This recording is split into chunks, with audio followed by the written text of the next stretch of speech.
नमस्कार दर्शकों, पंजाब केसरी में आपका स्वागत है। और हमारे साथ आज खास मेहमान है रविंदर रैना, फायर ब्रांड नेता, भारतीय जनता पार्टी के प्रदेश अध्यक्ष। रैना साहब, स्वागत है। बहुत बहुत आपका धन्यवाद। रैना साहब, नो डाउट गृह मंत्री अमित शाह का दौरा बड़ा ही पॉजिटिव भी रहा और सकारात्मक रहा, साथ साथ भारतीय जनता पार्टी के लिए भी बड़ा उचित रहा। इसको कैपिटलाइज कैसे किया जाएगा, क्योंकि मनोबल बड़ा है कार्यकर्ताओं का, ये बरकरार रहना चाहिए जब तक इलेक्शन होती है। पूरे जम्मू कश्मीर में भारतीय जनता पार्टी का जो संगठन है जी,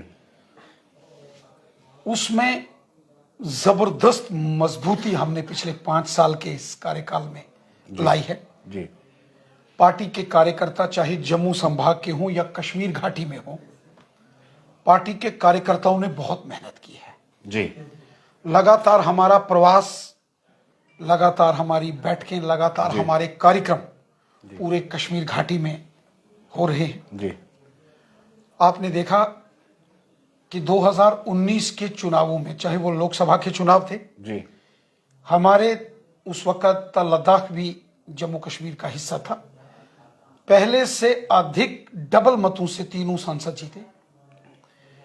पंचायतों के चुनाव में भारतीय जनता पार्टी की जबरदस्त जीत हुई।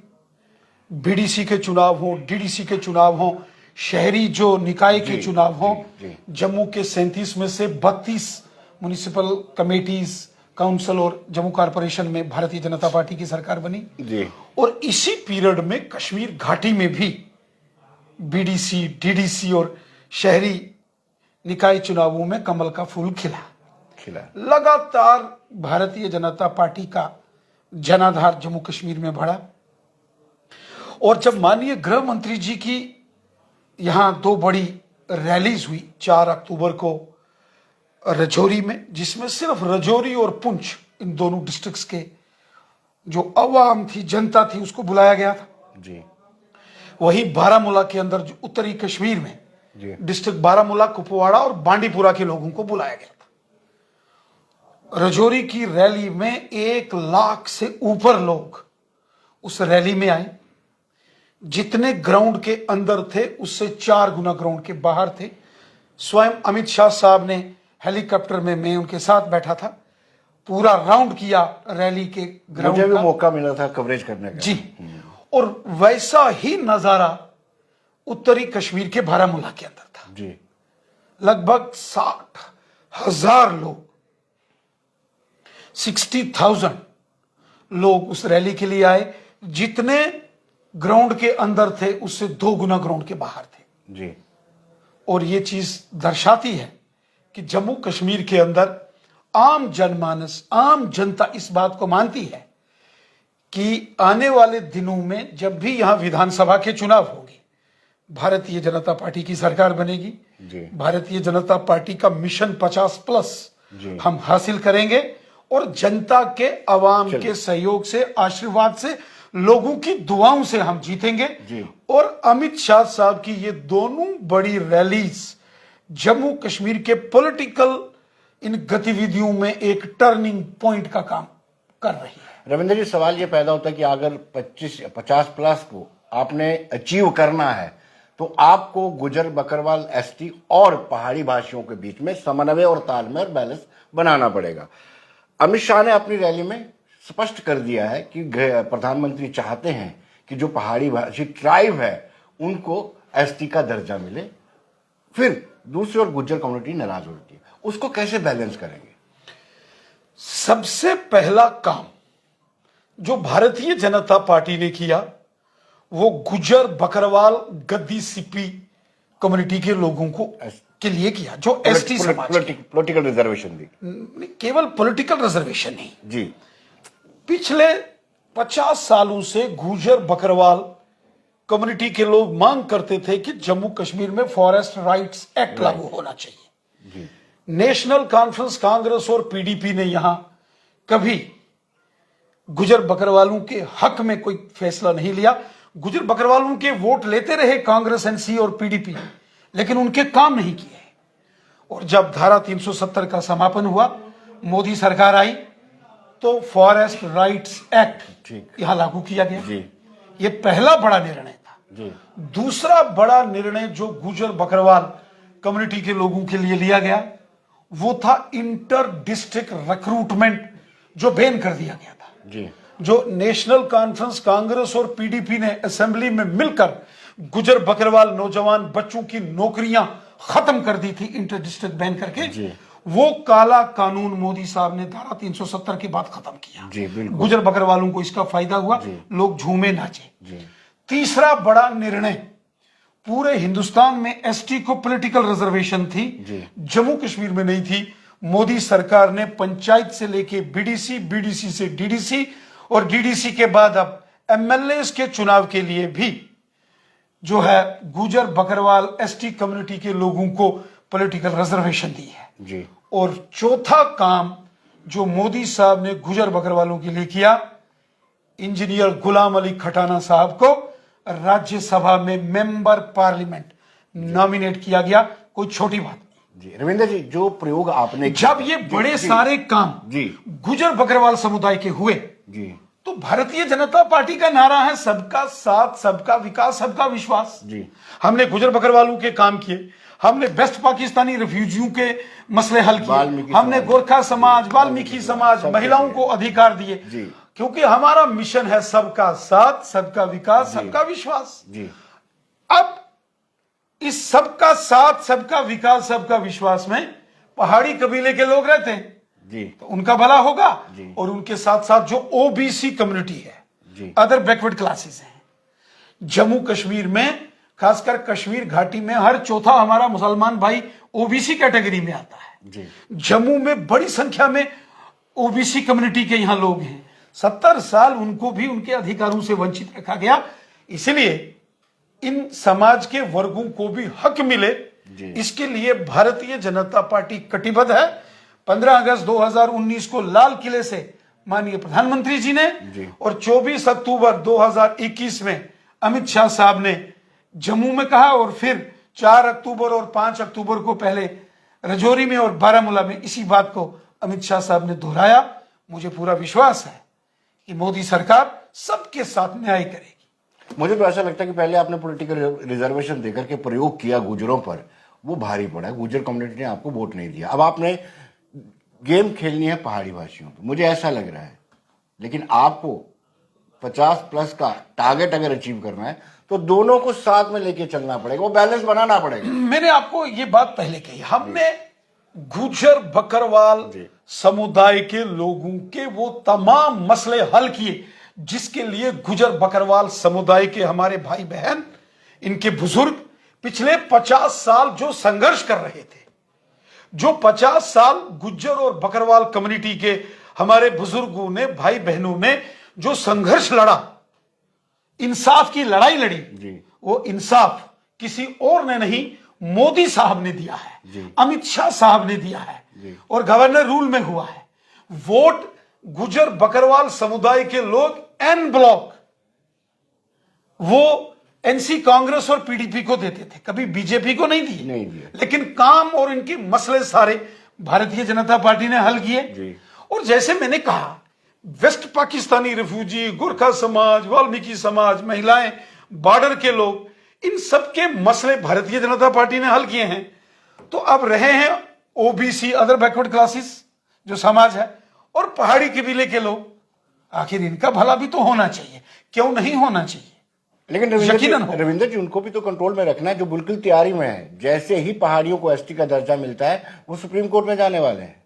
ऐसे भी गुज्जर कम्युनिटी या बकरवाल कम्युनिटी, एसटी कम्युनिटी में ऐसा सेक्शन भी है जो नाराज है कि आपने पहाड़ियों को, वो बार बार कहते हैं कि भाषा के आधार पर, भाषा के आधार पर नहीं, आप ट्राइब कहते हैं ना, आप कहते हैं, लेकिन वो लॉजिक देते हैं। देखिए, ये भाषा के आधार पर, भाषा के आधार पर ये एक पहाड़ी एथनिक कम्युनिटी है।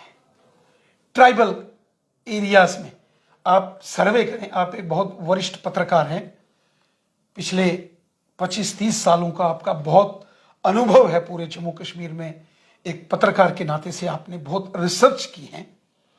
आप अगर पहाड़ी कबीले के ऊपर रिसर्च करेंगे, पहाड़ी हो, गुजर हो या बकरवाल हो, ये एक ही मां के 3 बेटे हैं, एक ही जगह रहते हैं, एक ही प्रकार का रहन सहन है, एक ही प्रकार की भाषा है, एक ही प्रकार का खान पान है, एक ही प्रकार का कल्चर है, अलग नहीं है। जिस वक्त 1999 में एसटी के लिए गुजर बकरवालों को हक देने की बात आई, पहाड़ियों ने वेलकम किया, सपोर्ट की, कहा बहुत अच्छा है। और उस सूची में, उस लिस्ट में पहाड़ी का भी नाम था जी, टॉप पे था, शायद टॉप में था, नंबर 1 पे पहाड़ियों का नाम था, राइट। लेकिन काट दिया गया जी। लेकिन उसके बावजूद पहाड़ियों ने यह कहा गुजर बकरवालों को उनके हक दिए गए, हम इसका वेलकम करते हैं, सपोर्ट किया जी। एक दूसरे परिवारों में रिश्तेदारी है जनाब, जी। एक दूसरे से पारिवारिक फैमिली रिलेशंस है, कोई अलग नहीं है जनाब। लेकिन जब वो जहर उगलते हैं तो वो कहते हैं कि किस पहाड़ी के मवेशी जो है ट्रक के नीचे मारे जाते हैं, किस पहाड़ी के मवेशी जो है वो वहां पे स्नो स्ट्राम आने से मारे जाते हैं। देखिए, पूरे हिंदुस्तान में जी। अगर आप एसटी कैटेगरी देखेंगे, शेड्यूल्ड ट्राइब्स कम्युनिटी, जी। तो केवल गुजर बकरवाल या गद्दी सिपी नहीं है जी। 744 कास्ट हैं, 744 कास्ट जिनको शेड्यूल्ड ट्राइब्स का दर्जा दिया गया है जनाब। अगर 744 हैं, एक और बढ़ जाएगी, 745 हो जाएंगी, तो कोई आसमान नहीं गिर जाएगा, कोई तूफान नहीं आ जाएगा, आसमान नहीं फटेगा जी। हक मिलेगा, किसी को उसका हक मिल जाएगा, इसमें क्या बुराई है। जी। लेकिन विपक्ष कहता है कि भारतीय जनता पार्टी के लोग जब पहले पेंसिलिन का टीका लगाया जाता था ना, देखते थे, थोड़ा सा लगा के देखते थे इसको रिएक्शन होता है कि नहीं, फिर उसके बाद प्रॉपर लगाते थे कि हुआ कि नहीं। आप रिएक्शन जरूर देखते हो, फिलर फेंकते हो, पहले गिन करके बता सकता हूं मैं। अभी अमित शाह जी ने यह फिलर फेंक दिया, पहाड़ियों को एसटी का दर्जा मिलेगा, फिर उसका आंकलन करना है कितना रिएक्ट हुआ, कितना रिएक्शन होगा, फिर 25 लाख वोटर की बात करेंगे। चीफ इलेक्टोरल ऑफिसर कहते हैं 25 लाख वोटर, डेप्यूटी कमिश्नर एक ऑर्डर आदेश जारी कर देती है कि 1 साल तक जो यहाँ पे रह रहा है वो, ये पेंसिल का थोड़ा सा देखते हैं, फिर उधर से डॉक्टर गोला सा लगाते थे कि इधर कितना रिएक्शन है, रेडिश रेडिश हो रहे कि नहीं। ऐसे ही आप भी शरारतें करते हैं। Am I right? देखिए, भारतीय जनता पार्टी एक राजनीतिक दल है, हम कोई लेबोरेटरी नहीं, हम राजनीतिक दल हैं। और एक राजनीतिक दल का कार्यकर्ता होने के नाते से हमारा दायित्व है जी। समाज के हर वर्ग को साथ लेके चलना, बिल्कुल, सबको साथ लेके चलना। जी। मैंने कहा, हमने गुज्जर बकरवाल कम्युनिटी के हर वो काम किए जिसकी डिमांड वो करते थे। एनसी कांग्रेस के जमाने में, पीडीपी के जमाने में डीएफओ, रेंजर, गार्ड और फॉरेस्टर जाते थे, गुज्जर बकरवालों के जंगल से कुल्ले तोड़ते थे। आज कोई तोड़ के बताए? जी। गुजर बकरवाल बच्चों की नौकरियां किसने खाई? बीजेपी ने नहीं खाई। इंटर डिस्ट्रिक्ट का काला कानून एनसी कांग्रेस, पीडीपी ने लाया था। जी। गुजर बकरवाल कम्युनिटी के लोगों को पॉलिटिकल रिजर्वेशन यहां नेशनल कॉन्फ्रेंस कांग्रेस और पीडीपी ने नहीं लेने दी। जी। कभी उनका मेंबर पार्लियामेंट नहीं नॉमिनेट किया होगा एनसी कांग्रेस, पीडीपी ने। यह तो काम गुजर बकरवाल कम्युनिटी के लोगों के हक के लिए बीजेपी ने लड़े। जनाब, मेरी पीठ पर आज भी निशान है, जो मैंने पुंछ में जब इंटर डिस्ट्रिक्ट रिक्रूटमेंट बैन हो गया था, गुजर बकरवाल कम्युनिटी के लोगों के हक की लड़ाई मैंने लड़ी थी रजौरी और पुंछ में। वो आजानी मरूम मोहम्मद शरीफ नोमानी साहब थे, पुंछ के सोशल वर्कर थे, वो मेरे साथ खड़े हुए। इंसाफ की लड़ाई हमने लड़ी जनाब, आज से 12-15 साल पहले। ये मुद्दे पॉलिटिकल एंगल से नहीं देखना चाहिए जी। सामाजिक जस्टिस, और हमने सबको साथ लेके चलना है। अगर हमने गुजर बकरवालों के मसले हल किए, अगर हमने बेस्ट पाकिस्तानी रिफ्यूजियों के मसले हल किए, पीओजेके के रिफ्यूजियों के मसले हमने हल किए, और जो बचे हैं वो भी हल कर रहे हैं जी। वाल्मीकि समाज, गोरखा समाज, महिलाओं को अधिकार दे रहे हैं, तो ओबीसी कम्युनिटी को और पहाड़ी कबीले के लोगों को आखिर क्यों ना उनके हक दें? जी। क्योंकि हमारा मिशन है सबका साथ, सबका विकास, सबका विश्वास। हम कोई प्रयोगशाला, कोई लेबोरेटरी नहीं है, हम सबको साथ लेके चलेंगे। रविंद्र जी, रिप्रेजेंटेशन ऑफ पीपल्स एक्ट 1950-1951 हमें इजाजत देता है कि जो पढ़ रहा है, जो जिस जगह पे रह रहा है, दूसरी जगह से वोट कटवा कर वहां पे वोट कास्ट कर सकते जी। आपने क्लैरिफाई भी किया, लोगों ने संतुष्टि भी जाहिर कर दी कि भाजपा की कोई ऐसी नियत और नहीं है। लेकिन उसके बावजूद भी अगर लाल सिंह, गुलचैन सिंह चाड़क, शिवसेना, ठाकरे ये भी गुपकार अलायंस से मिल जाते हैं तो आपकी चिंता ही नहीं बढ़ जाएंगे? कौन कहां किससे कब किस विषय पर मिलता है, मुझे इसका कोई लेना देना नहीं है जी। ये उनका अपनी सोच है, उनका अपना प्रेरोगेटिव है जी। वो क्या विषय लेके गुपकार की बैठक में जाते हैं जी। ये उनका ऑर्गेनाइजेशन का मामला है जी। उनका अंदरूनी मामला है, उस पर मुझे कोई टिप्पणी तनकीद नहीं करनी। जी। रही बात रिप्रेजेंटेशन ऑफ पीपल्स एक्ट जी। जिसका आपने जिक्र किया, रिप्रेजेंटेशन ऑफ पीपल्स एक्ट बना 1950 में, राइट। इसमें एक अमेंडमेंट हुई 1951 में। Right. Representation of people's act ये कहता है जी। कि हिंदुस्तान का कोई भी शहरी लंबे समय से जी। अगर अपने मूल स्थान पर जहां वो उन्होंने जन्म लिया है वहां नहीं रहता है और दूसरी जगह पर रह रहा है, जी। वो अपने मूल स्थान पर अपना रजिस्टर्ड वोट जी। फॉर्म 6 भर के जी। वहां कटवाने के बाद जी। अपना नाम उस वोटर लिस्ट से सरेंडर करके डिलीट कराने के बाद जी। एक उसको स्लिप मिलेगी और जहां वो लंबे समय से रह रहा है वहां की मतदाता सूची में वह अपना नाम जोड़ सकता है। ये अनुमति, ये इजाजत हिंदुस्तान का कानून रिप्रेजेंटेशन ऑफ पीपल्स एक्ट 1951 हर एक हिंदुस्तानी शहरी को देता है। जी। और यह कानून पूरे हिंदुस्तान में लागू है, 1951 से लागू। जी। और यह कानून बनाया था कॉन्स्टिट्यूएंट असेंबली ने, क्योंकि उस समय पार्लियामेंट होती नहीं थी। तो जम्मू कश्मीर से उस समय कॉन्स्टिट्यूएंट असेंबली में 4 मेंबर होते थे। जी। आजहानी शेख मोहम्मद अब्दुल्ला साहब, मिर्जा अफजल बेग साहब, मौलाना मसूदी साहब और मोतीराम बैगड़ा साहब। जी बिल्कुल। ये चारों के चार नेशनल कॉन्फ्रेंस के नॉमिनेटेड मेंबर थे कॉन्स्टिट्यूएंट असेंबली के, जो 1947 में देश की आजादी के बाद कॉन्स्टिट्यूएंट असेंबली बनाई गई थी और हर स्टेट से मेंबर नॉमिनेट किए थे। ये 4 जम्मू कश्मीर से नॉमिनेटेड थे। जी। देश के अंदर सरकार कांग्रेस की थी, जवाहरलाल नेहरू जी देश के प्रधानमंत्री थे।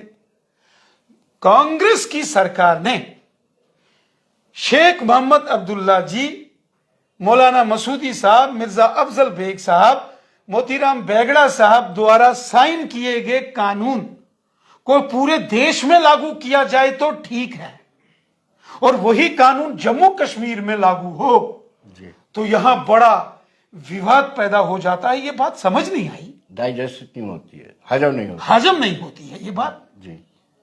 जो कानून पूरे देश में है और आप जाके उस कॉन्स्टिट्यूएंट असेंबली में साइन करते हो, ये ठीक है। वही कानून जब जम्मू कश्मीर में लागू होता है तो तकलीफ क्यों होती है? जी। इसका जवाब कांग्रेस को भी देना पड़ेगा और नेशनल कॉन्फ्रेंसियों को भी देना पड़ेगा। जो दर्शक हमारे ये साथ- जो गुपकार की मीटिंगों में ये मुद्दे उठा रहे हैं, मैं इनसे सवाल पूछता हूं। जी।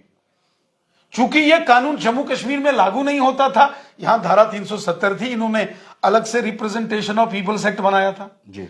अब पूरे देश में एक कानून होगा, 2 नहीं हो सकते हैं ना। जी बिल्कुल बिल्कुल, आपने ठीक है। जो देश का कानून ही तो लाया है। ये कानून कोई मोदी साहब ने थोड़ी पार्लियामेंट में पास किया, कोई अमित शाह साहब ने कोई ऑर्डिनेंस जारी किया है। जी।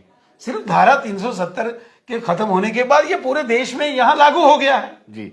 जो दर्शक हमारे साथ जुड़े हैं या जुड़ रहे हैं उनको मैं बताते चलूं कि रविंदर रैना जी से हम ये भी सवाल पूछेंगे कि आफ्टर आवर डेली वेजर्स का क्या कसूर है। रविंदर रैना जी से हम ये भी सवाल पूछेंगे कि रिजर्व कैटेगरी के लोगों को क्यों बीजेपी वाले उनको तरजीह नहीं दे रहे। लेकिन अभी मैं आपसे ये बात करूंगा कि 3 महीने की शांति के बाद एक मरतबा फिर हाइब्रिड मिलिटेंट्स ने सिलेक्टिव किलिंग करना शुरू कर दी और selective killing Bharatiya Janata party के लिए सबसे ज्यादा नुकसानदायक है, क्योंकि सरकार दिल्ली में आपकी है, गृह मंत्रालय जम्मू कश्मीर यूटी डायरेक्ट देख रहे हैं। आपने देखा है कि धारा 370 के समापन के बाद जी जम्मू कश्मीर में जो आतंकवादियों का, अलगाववादियों का, राष्ट्रद्रोही शक्तियों का जो तांडव होता था वो खत्म हुआ है। मैंने हुर्रियत के वो साइन बोर्ड भी उखड़ते देखे, हुर्रियत कॉन्फ्रेंस के साइन बोर्ड उखड़ते हुए और उन पर इंडिया लिखते हुए सारी दुनिया ने देखा। जी जिस लाल चौक में तिरंगा झंडा लगाना मुश्किल होता था और वहां पाकिस्तान के झंडे लगाए जाते थे, वो लाल चौक आज तिरंगे के आकार में, स्वरूप में बड़ी शान से चमकता है। उसी लाल चौक में मैंने खुद तिरंगा रैली करके आया हूं। जी जिस कश्मीर में तिरंगा झंडा उठाने वाला नहीं कोई मिलता था और धारा 370 को लेके महबूबा मुफ्ती जी का बयान था कि यहां तिरंगे को कोई कंधा देने वाला नहीं रहेगा, वही कश्मीर के घर घर में तिरंगा सारी दुनिया ने देखा जब हर घर तिरंगा अभियान लगाया गया। जी उसी कश्मीर में मोदी जी, अमित शाह साहब की रैलियों में उमड़ता हुआ जन सैलाब दुनिया ने देखा। जी आज कश्मीर में पत्थरबाजी बंद है। जी एक जमाना था आर्मी, पुलिस और सिक्योरिटी फोर्सेस के जवान जब ऑपरेशन करते थे वहां पत्थरबाज आ जाते थे जी और ऑपरेशंस को डिस्टर्ब करते थे। आज वो चीजें खत्म हो गई। जी हुर्रियत के लोग, अलगाववादी लोग बंद कॉल्स के कैलेंडर जारी करते थे। जी 12 महीनों में से 10-10 महीने लाल चौक, मैसूमा, डाउनटाउन, शोपियान, कुलगाम, त्राल, पुलवामा ये बंद रहते थे। जी आज ओपन मार्केट्स, बाजार, बिजनेस, ट्रांसपोर्टर्स, व्यापारी सबके काम चल रहे हैं। जी रविंद्र जी, इसीलिए रविंद्र जी, आपने ये बीजेपी की देन है। जी लॉ एंड ऑर्डर को कंट्रोल किया है। जी हाँ, बड़ी तेजी से एंटी टेरर ऑपरेशन चल रहे हैं। आतंकवादियों के सब भी बड़े टॉप कमांडर्स खत्म कर दिए गए हैं। कुछ जो बचे खुचे ये हाइब्रिड टेररिस्ट जो कि छिपकर वार कर रहे हैं, ये चंद गिने चुने बचे हैं। इनका काम भी तमाम होगा। जी ये दौर भी खत्म। रविंद्र जी, आपने महबूबा मुफ्ती का जिक्र किया, तो महबूबा मुफ्ती की बेटी जो है इल्तिजा मुफ्ती, उन्होंने मतलब सीधे चैलेंज किया आपको, सेना के बिना आप झंडा चढ़ा के देखें, सिक्योरिटी के बिना झंडा चढ़ा के देखें, तब बात है। ये इल्तिजा ने एक इंटरव्यू में कहा। देखिए, आग लगाना, इश्तियाल अंगेजी करना, जी भड़काना, जी कंफ्यूजन क्रिएट करना, क्यास और मेस खड़ा करना, जी ये बड़ा आसान होता है। राइट, ये बड़ा आसान होता है। इल्तिजा जी जो एक छोटी हमारी बहन कहो, बेटी कहो,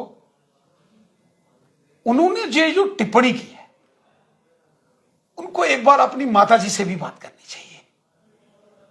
एक बार उनकी माताजी ने भी कहा था, जब पत्थरबाजी की घटनाओं को लेकर कहीं पुलिस ने, सिक्योरिटी फोर्सेस ने काम किया था कि आप वहां टॉफी लेने गए। टॉफी लेने गए थे। जी, वो तो ये भी कहते हैं कि 10,000 पत्थरबाजों को छोड़ा गया बीजेपी के कंसेंट से।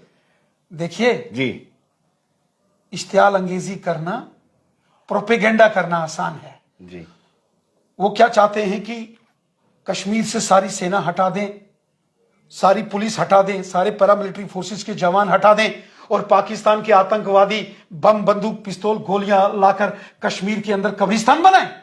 ये नहीं होने देंगे। जी आर्मी हो, हमारी पुलिस हो या पैरामिलिट्री फोर्सेस के जवान हो, वो जम्मू कश्मीर के लोगों के रक्षक हैं।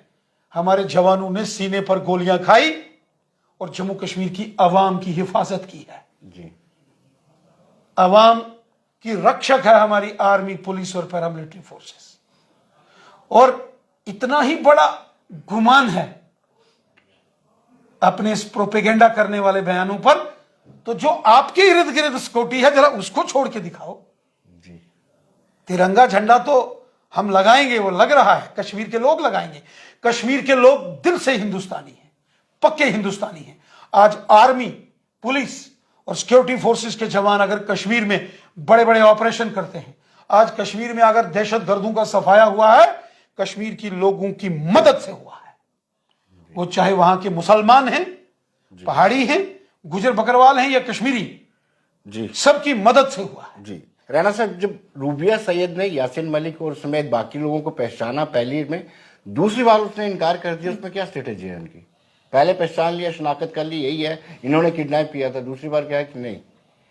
देखिए, मैं उस सारे मामले में नहीं जाना चाहता, मामला अदालत में, जी, और जब कोई मामला अदालत में हो उस पर कोई टिप्पणी करना अदालत की तौहीन मानी जाती है। जी, लेकिन एक पुराना गीत है, ये जो पब्लिक है ये सब जानती है। जी, बिल्कुल बिल्कुल, पब्लिक आपके बारे में भी, आपकी पार्टी के बारे में भी जानती है।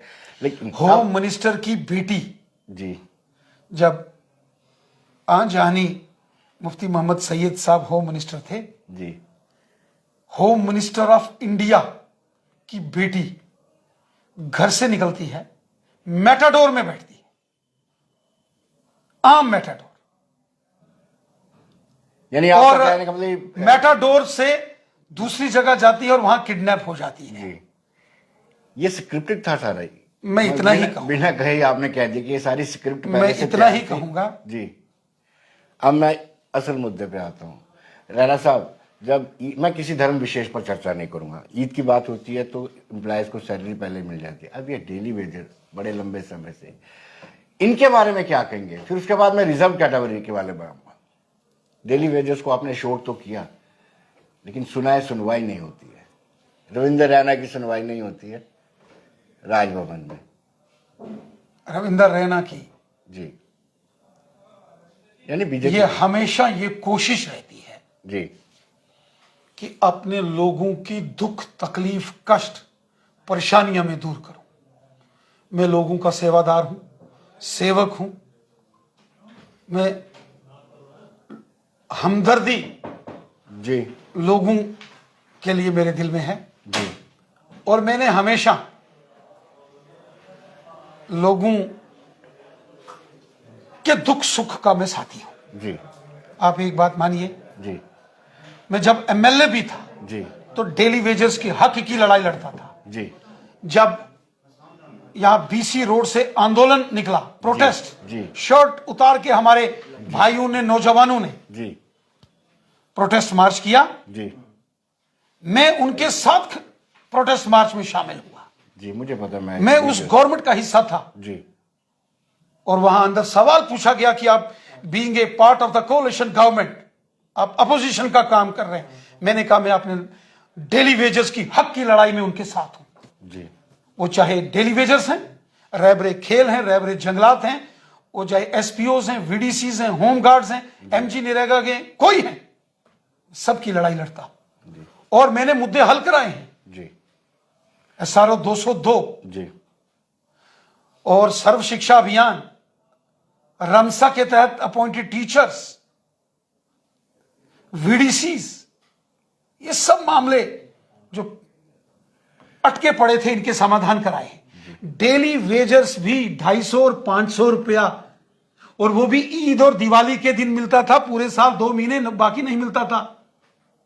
और एक चीफ सेक्रेटरी थे, उन्होंने कहा ये बैक डोर से आए, इनको बाहर निकालने की वो पुराने चीफ सेक्रेटरी साहब ने बात की, मैंने लड़ाई कर दी वहां, मैंने कहा हिम्मत है तो निकाल के दिखाओ। जी, और ये मेरी कोशिश थी रविंद्र रैना की, मैंने असेंबली में लड़ाई लड़ी, जिसके बाद ये डेली वेजेस ऑनलाइन रजिस्टर्ड हुए और इनकी बायोमेट्रिक अटेंडेंस हुई, और सरकार ने माना कि ये सरकारी मुलाजम है। जी, और रविंद्र रैना की लड़ाई है, भारतीय जनता पार्टी की देन है। जी, मैं एज एन एमएलए असेंबली के अंदर इसका रिकॉर्ड है। जी, और आज लड़ते झगड़ते ही सही 10,000 के आसपास जो ऑनरेरियम जी, डेली वेजेस का पहुंचा है। मैं चाहता हूं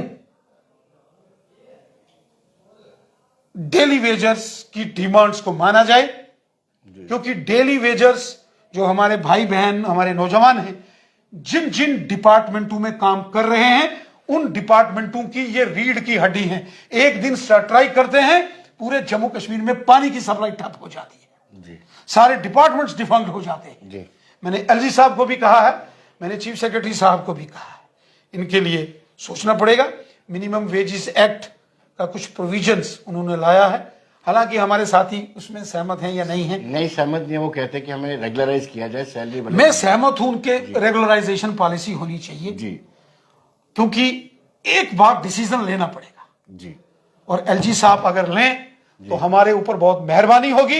एलजी साहब नहीं लेंगे तो पहली कैबिनेट तो 50+ के बाद बीजेपी की ही है। वो कहते हैं शरारती हैं बीजेपी वाले, कहते हैं कि पहले वोट दो फिर हम आपको पक्का करें। लास्ट सवाल, ये रिजर्व कैटेगरी वाले लोग जो कश्मीर से यहाँ पे आए हैं वो भी बड़े बड़े दुखी हैं वाकई। मैंने उनको भी स्वयं उनको सैलरी नहीं मिली है, दिवाली पे मिल जानी चाहिए। ऑल रिजर्व कैटेगरीज के जो हमारे भाई जम्मू बेस्ड भाई बहन हैं जो कश्मीर घाटी में काम करते हैं जी,